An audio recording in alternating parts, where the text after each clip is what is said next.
Namaste, Sat Shri Akal, Adab, and welcome to this special episode of Seedhi Baat. This is your host, Lovepreet Kaur, and I'm so elated today that Seedhi Baat is celebrating the World Food Safety Day in a very unique way. Food is our common ground, a universal experience. They say there is no sincere love other than the love of food. Nothing brings people together like good food. Food brings people together on many different levels. It's the nourishment of the soul and body. It's truly love. Having said that, we are going to do everything possible to make sure that food safety is always paramount and that we work with the industry as aggressively as we can do to make sure that we are paying attention to the food safety issues. It's rightly said, create a food safety culture, not a food safety program. Knowing that food is our common love, food safety involves everybody in the food chain. It's rightly said, an ounce of prevention is worth a pound of cure. Well, that is why we have two special guests for discussing the important issue of food safety and everything else about food technology.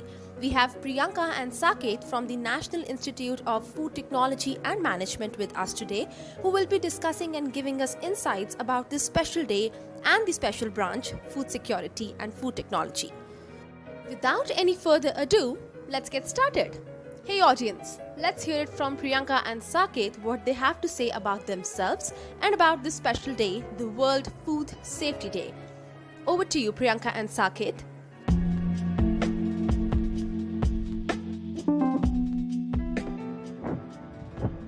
So, hello everyone, my name is Sakesh Srivastav and I'm a BTech final year student from NIFTEM and I'm studying food technology and management. So, recently I've completed my pre-placement training with ITC Limited, that is in food business division, manufacturing, and I'm hopefully looking forward to join the company as an executive soon after this COVID situation improves. Thank you. Talking specifically about the World Food Safety Day, which is celebrated today, so it is the second time that we are actually celebrating it. The first time happened in 2019 after this Addis Ababa summit took place, where the WHO, United Nations, and like all the major stakeholders tried to take a pledge that they will do everything to ensure food security. So today's day is to make us understand our responsibility that like food safety is not just the responsibility of the government and the producers, but our consumers as well. So in fact, every stakeholder from farm to fork should ensure this, that food is safe and secure, and that's why this WHO and FAO are trying so hard to like push this public agenda. And as food technologists, I think it becomes very important for us to like disseminate this information, try to make others understand. So yeah.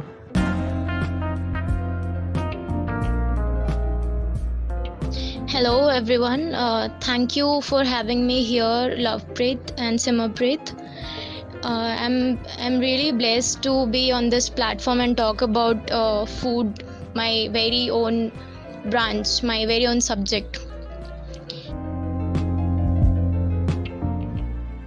I completed my internship training with Mapro Foods Private Limited, and I'm hoping to join esteemed food company very soon.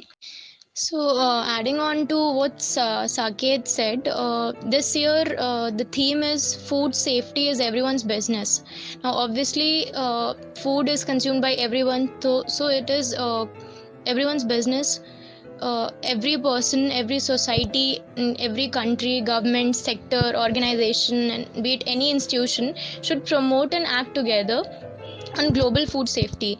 This will not only draw attention and inspire people for this cause, but also help prevent and detect and manage foodborne risk as well. You have introduced yourselves very beautifully, and thanks a lot for opening the topic in such a wonderful way, Priyanka and Saket.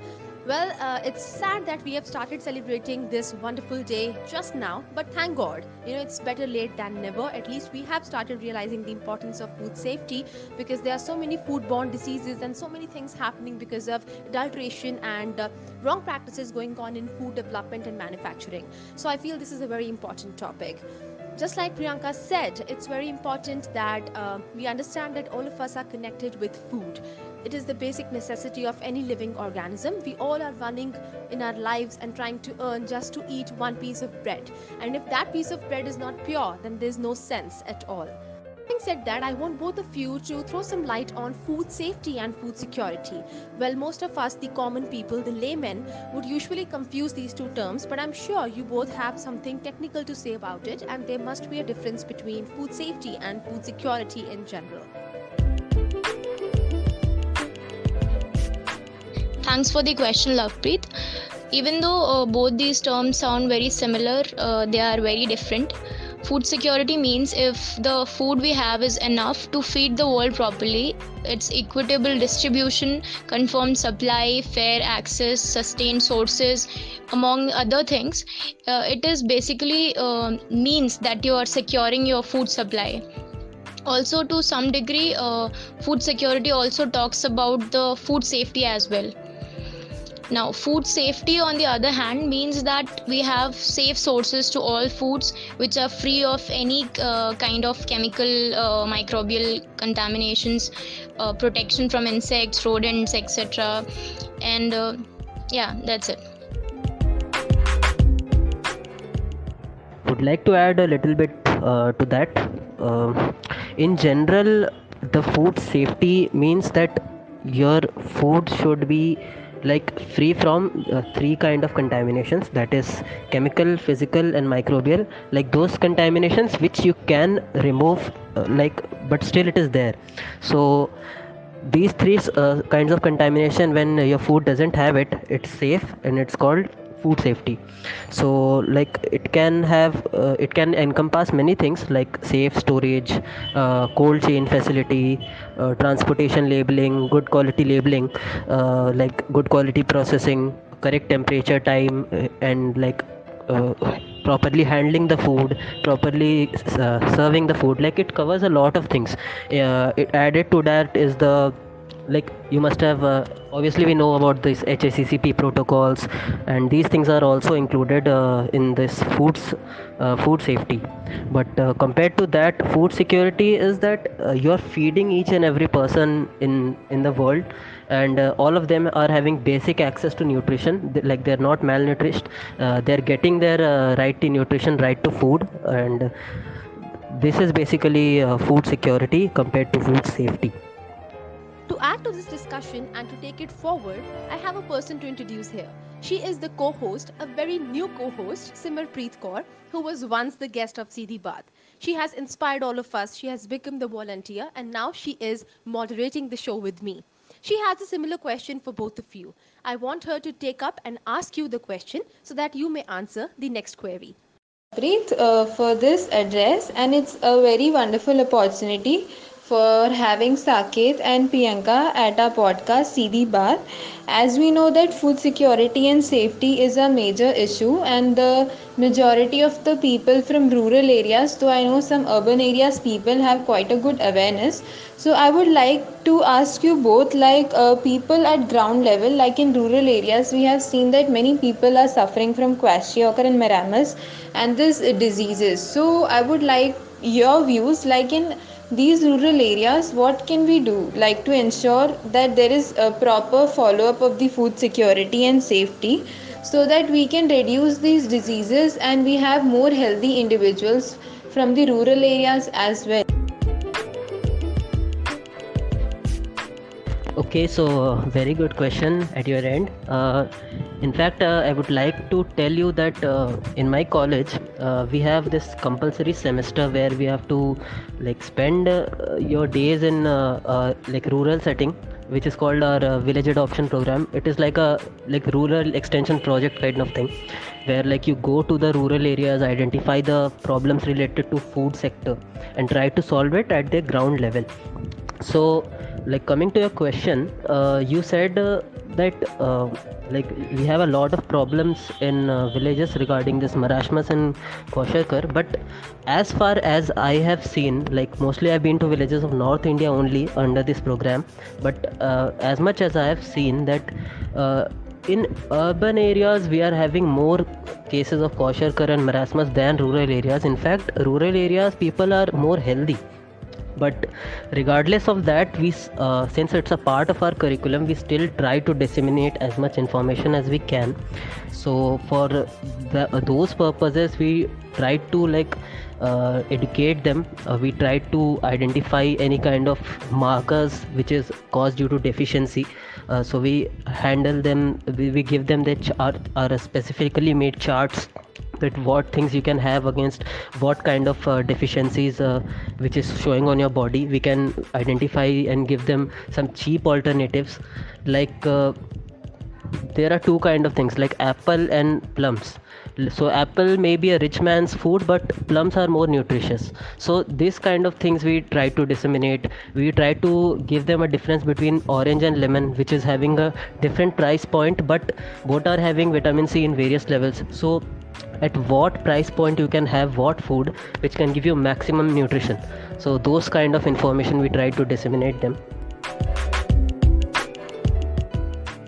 You have raised a very valid point here, Saket. I do agree with you when you say that the people living in villages have better diet and health as compared to us who are living in urban areas. The fact that they're living in better environments and are eating pure food and not munching on junk food keeps them avoided and better off from all the problems that we all have. Our diets and our lifestyles are very sedentary. We probably munch on junk food at all times. Also, the food in urban areas is probably found to be more adulterated as compared to those who have their own buffaloes for milk. They have their own farms for organic fruits and vegetables and probably for wheat crops as well. So it's obvious that they will be healthier than us, and that too especially in North India. Very true observation. Having said that, we need to realize that the people living in villages might not be as privileged as us. They might have lifestyles which are not as fancy as ours, but still people like you, the students of NIFTIM and your university, is making all the efforts so that these people don't have to compromise on their health because of the price or because of the financial conditions, which is a great job. I think it's commendable and you're doing a remarkable work in this direction. God is gonna bless you for this.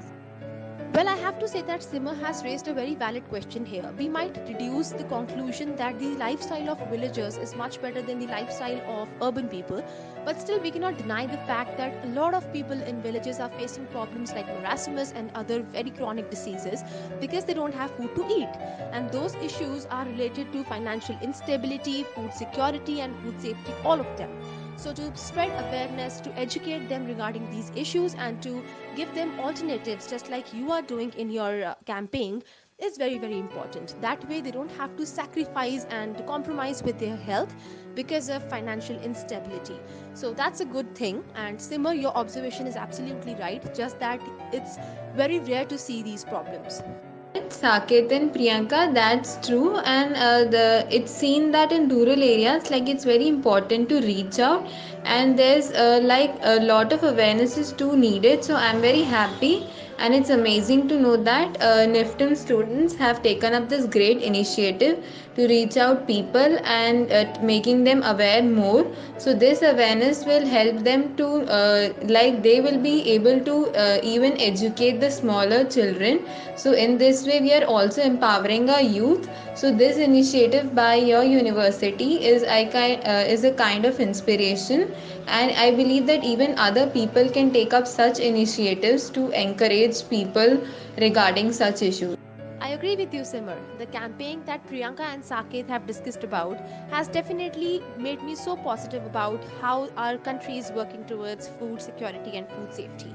Having said that, Priyanka and Saket, what do you think is the situation of India? Is the government doing something in this regard? And if yes, then can you just highlight on what's happening about food safety here in India? So good question. Actually, in fact, the government has been doing a lot of things when it comes to food safety, but everything started from 2006, as you must be knowing, when this Food Safety Standard Act it was passed, and this FSSAI got these powers, and lot of colonial type of rules were there regarding food safety, which were not updated to modern terms. So all those rules were changed, lot of innovations actually happened.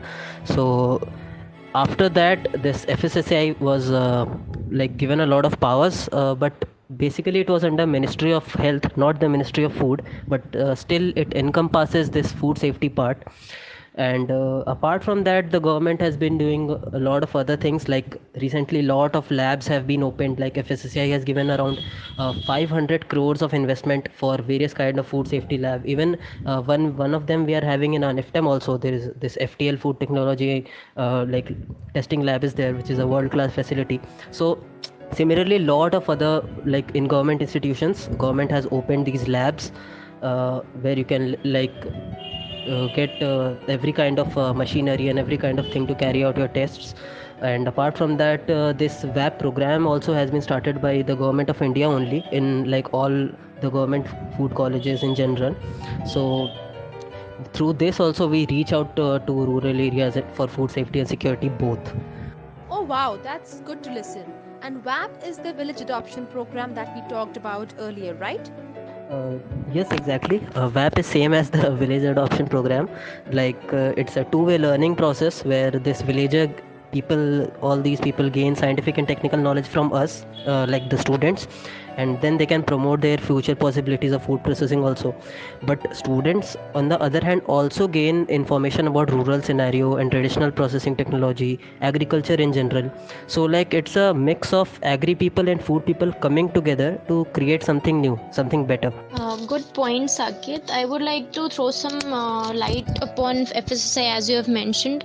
FSSAI is the regulatory body for all the food industries, and it lays down the framing or the regulations for the food safety standards, and it also gives guidelines for accreditation of the laboratories, and also provides the scientific advice or technical support to the government, and contributes to development of international technical standards in food, and collects the data or data regarding the food consumption or contamination all over the India.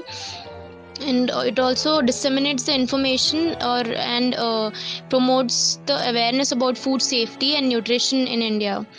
I would also add upon by saying about ASSOCHAM, the Associated Chambers of Commerce and Industry in India, has proposed a 4 pronged strategy to help businesses implement demanding food standards legislations. Wow. Thanks a lot for these informative insights because these are amazing. I can really see some good work happening about food security and food safety in our country, and all of these things, the initiatives taken by universities and government together, are proving to be very useful.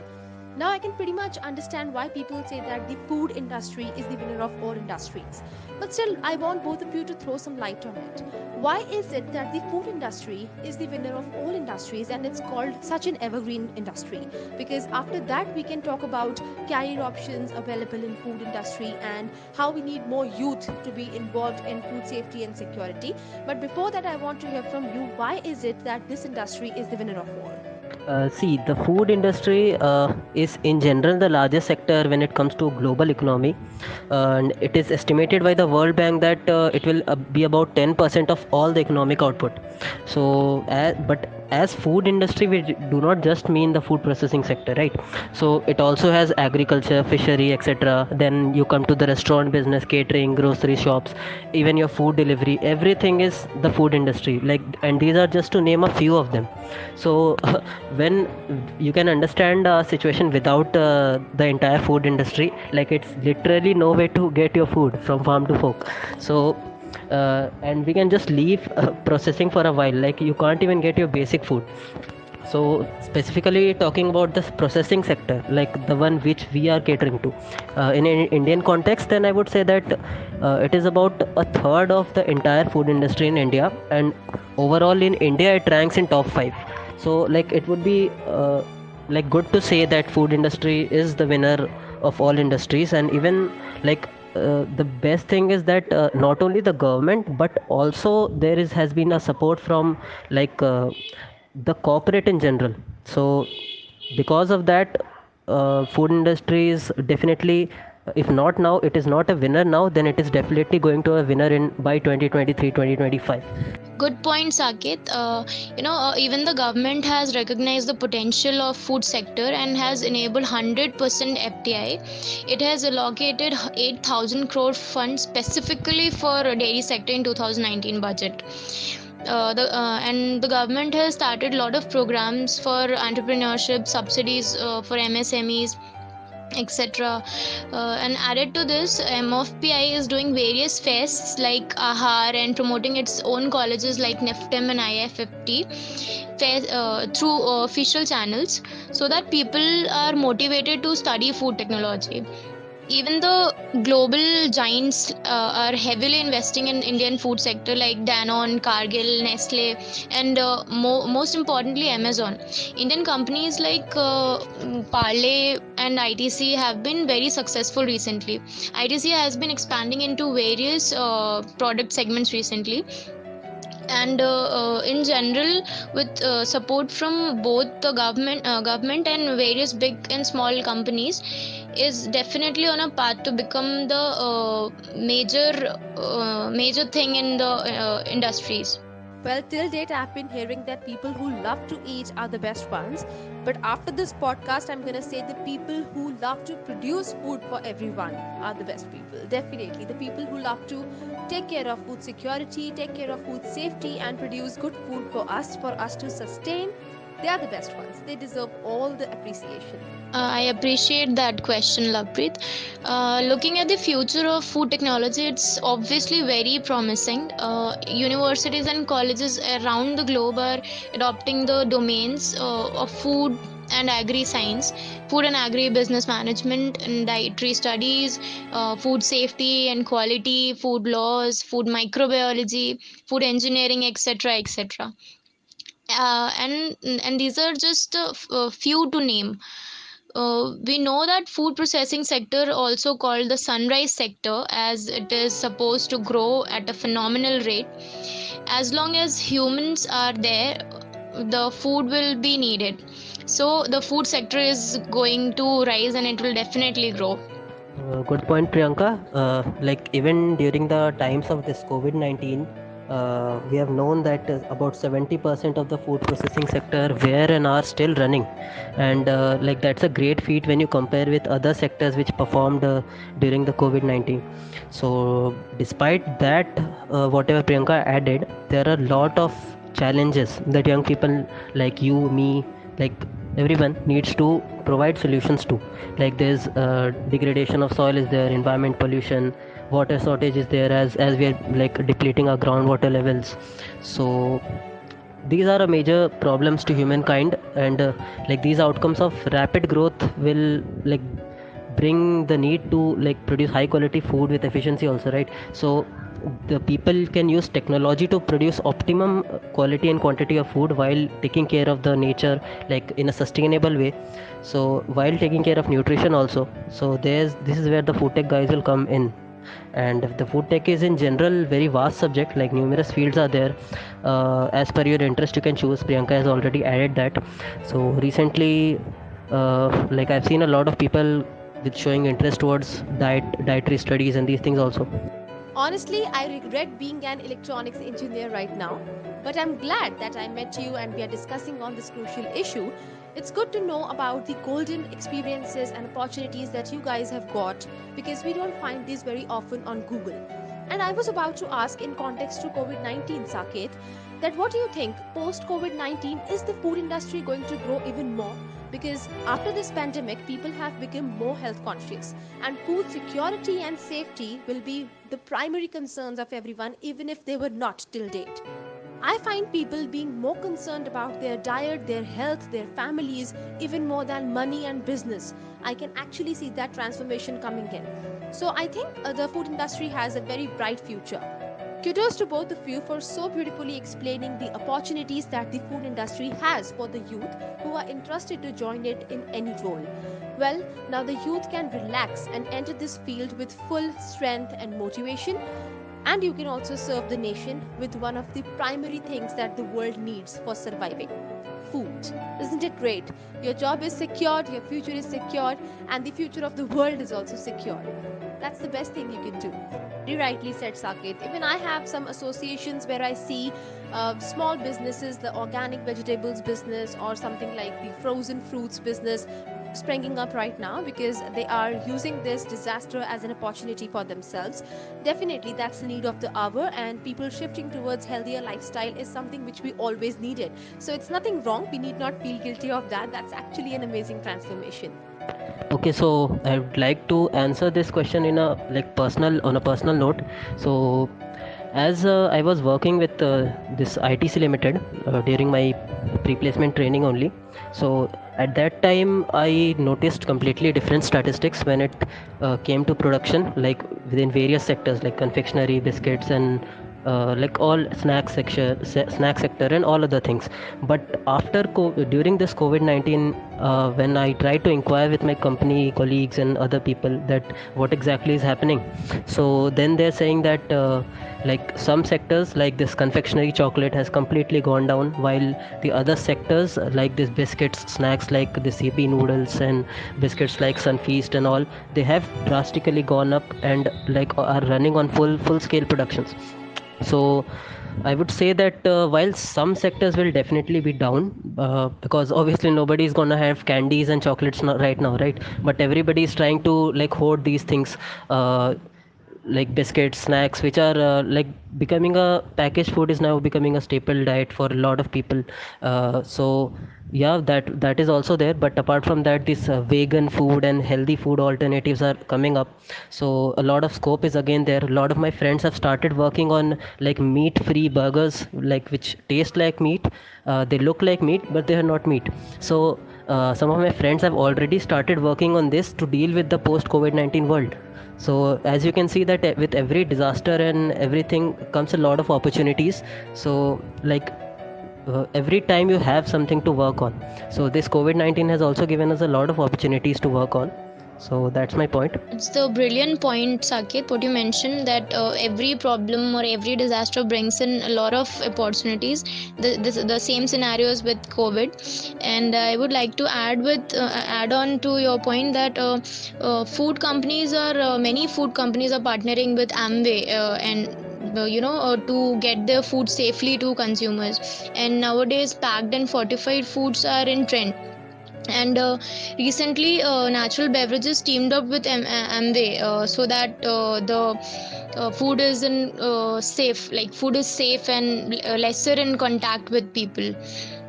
And a lot of companies are now realizing the value of money, since many of them are crushed because of the COVID. And now the companies are also learning how to tackle the bankruptcy or the losses which they suffered. And companies are also learning like how many people are loyal to their brand during this adversity.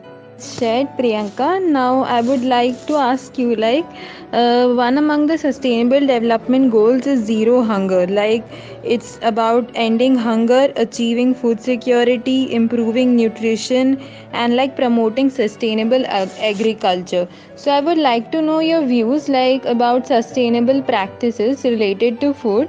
And we also know like the plant-based food, like, which is in more demand than the animal based these days, and people are taking inspiration from the Asian communities like Malaysia and China, which rely on plant based food. And also in Mediterranean communities, they have also mastered the art of making the plant based food like pasta, tangents. So can you just tell me about some sustainable food practices and how plant based food is being promoted, or the initiatives in this field? It's a really great question, Simar. People nowadays are shifting towards more of plant-based food products, mainly plant-based meat.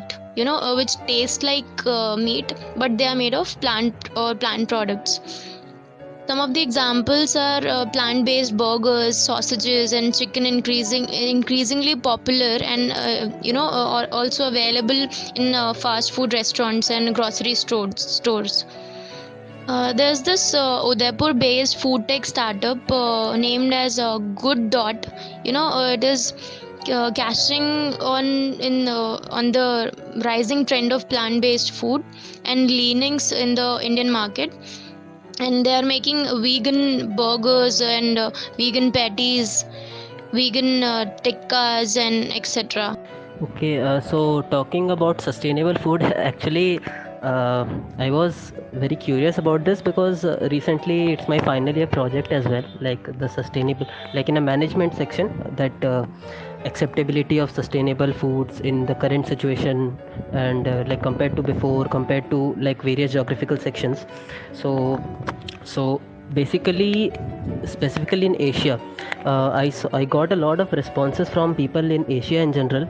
So they were very accepting of this sustainable food options, and like I tried to explain them that what actually sustainable food means, that one which is not giving a lot of like depleting a lot of water resources, one where farmer can organically produce them in a best quality without any contamination, infections, or other kind of things. Like it's best in every quality, fulfilled with nutrition.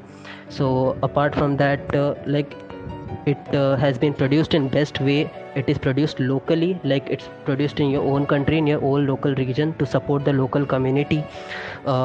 And more specifically, the point which like most food technologists or people in general do not consider much, about the packaging.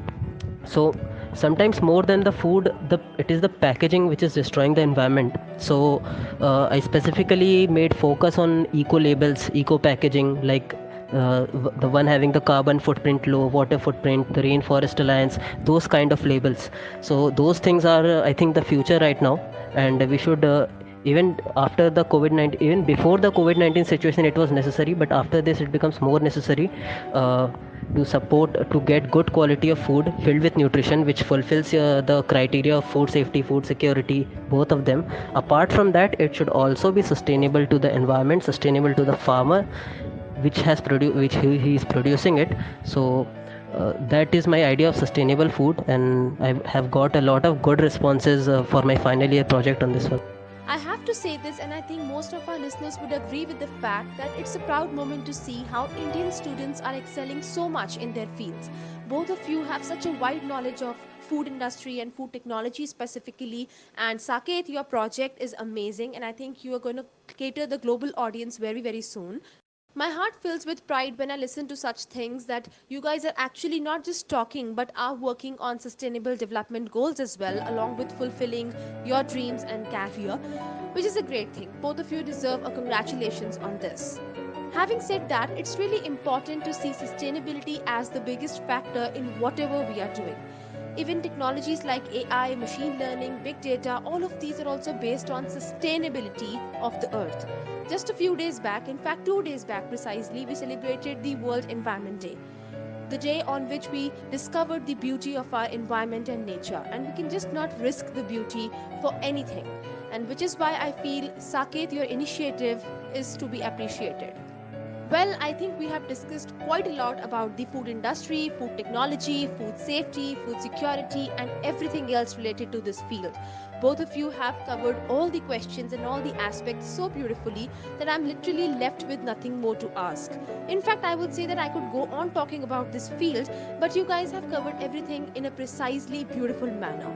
But now it's time for some fun. Now, both your moderators are Punjabi, meaning Simar and I, both of us are Punjabis, and everyone knows that Punjabis love food. Why just Punjabis? Everyone loves food. In this situation of COVID-19, amongst all the big problems that we are facing, one of the biggest problem is obesity. We are munching on all sorts of things, eating all sorts of dishes. We have all become cooks and we are just becoming fat. There is no gym to burn the fat, and we are sitting at home just wondering one day we'll be thin again. Well, this is just a joke. I want both of you to throw some light on dietary habits and what is a good diet, how people can maintain a good diet, and what's your view about good food in general. I find people being more concerned about their diet, their health, their families, even more than money and business. I can actually see that transformation coming in. So I think the food industry has a very bright future. Okay, so coming to diet goals, like speaking of a good diet, like eating a healthy diet should not be about strict limitations that, oh, I cannot eat this, I cannot eat that, or I should eat this. Like, it is not also about staying very thin, or or depriving yourself of the foods that you love in order to become thin. So rather, it's about feeling great with whatever like you have, having more energy, having more health, improving your health, in fact. uh, and healthy eating like does not have to be so much complicated, right? Like many times we seem quite overwhelmed when you are searching on the internet, okay, how to get slim, how to get thin, how to follow these kind of diet. But I would like to say that everyone is an expert on the internet, right? Someone will say have this, other one will say don't have this. So what are you going to do? So in reality, while some specific foods or nutrients will be required as they have specific beneficial effects, but in general it's the overall your dietary plan and everything that decides what you have to eat, what you have to do. Like it depends a lot upon your age, your gender, what kind of lifestyle you're following. A lot of things are there. So I think Priyanka can expand these things. So Priyanka, can you like explain their points on obesity they are specifically talking? So I think you have done something on this, and specifically she can also explain about the dietary like specific dietary, in general dietary requirements, because she has studied some of these very nicely. Saket, to be very honest, Simir and I, both of us are really thin. And this was a question which was on audience demand, I feel. And I'm happy that at least someone is real with the answer. It's true that you may keep on searching about diets on the internet and you will get 100 suggestions. The most important thing is for you to feel happy inside. You should be healthy and happy and active from inside. Doesn't matter what you're munching on. Of course, you have to keep a check on the junk munching that you do. But of course, at the end of the day, it's important to satisfy your soul and stomach with whatever it likes. As they say, life is too short to avoid a pizza right in front of you just because you're on a diet. Well, no one should get offended by this, it's just my personal opinion.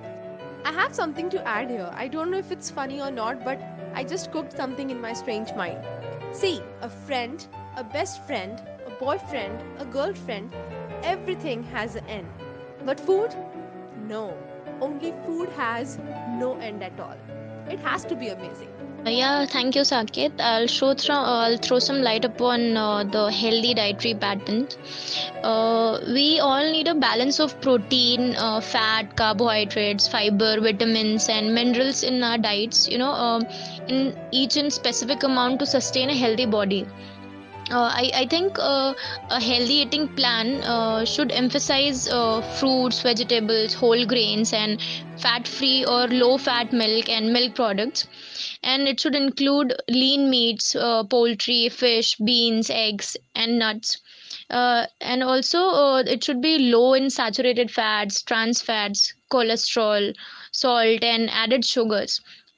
And also a healthy eating plan, it should stay within your daily calorie needs. Really nice prank played, but I still want to add something on obesity since it was on audience demand. I would suggest people eating more of dietary fiber, and and add more vegetables and fruits in their diet, and consume less processed and sugary foods. And I think people very well understand what's a bad food and what's a good food. So and also they can focus on the slow eating, eating slowly and only when hungry. Thanks a lot, Priyanka. To eat is a necessity, but to eat intelligently is an art. And Priyanka has helped us the right way to become an artist. Well, it was a pleasure working with both of you, Saket and Priyanka. I don't think there could be a better way to celebrate the World Food Safety Day other than this, where we learned so much from both of you and learned so much about the food industry. Thanks a lot for sharing such wonderful insights and experiences with us. Before I close the podcast, I want to hear from you your closing remarks or suggestions for the youth who are listening to you right now. What I mean is, if there was one piece of advice which you could give to all your listeners, what will that be? Thank you so much to both of you for having us here on Siddhi Baat. It was really a pleasure to be with you guys. And I would give just one advice to all the people, like people should go for food tech startups, regardless of your profession, because the startup involves a lot of learning, lot of growth opportunities are there in startup. And also I would like to end with the saying, like cooking is all about people. Food is maybe the only universal thing that really has the power to bring everyone together. No matter what culture, everywhere around the world, people eat together. Thank you, Simar and Lavpreet.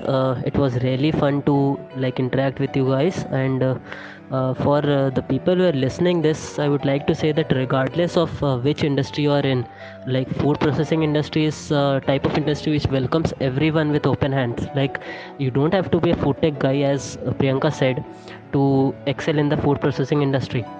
So जिसे ना कि like दिल का रास्ता पेट से होके जाता है, and that's the same thing when your heart is at food, you love eating food, your heart will be at food. आप अच्छा ही करोगे फूड इंडस्ट्री में. And with regard to any problems, any suggestions, you can always contact me on my LinkedIn and on Priyanka's LinkedIn. We are very active and we would love to engage with all of you regarding any future doubts, clarification, help. We are always there. So thank you to both of you for having us here. Till date, I spent a lot of time holding the refrigerator door open looking for answers. But now on, I'll be going to Saket and Priyanka for all my food related queries. You have been an absolute pleasure to work with. And for all of you who are listening, do note their LinkedIn IDs and refer to them whenever you have any doubts. You will get all your answers, just like you got in this podcast. Saket and Priyanka for coming up for the Seedhi Baat podcast show. It was a very pleasure having you here. I would like to conclude by saying that I won't be impressed with technology until I download food.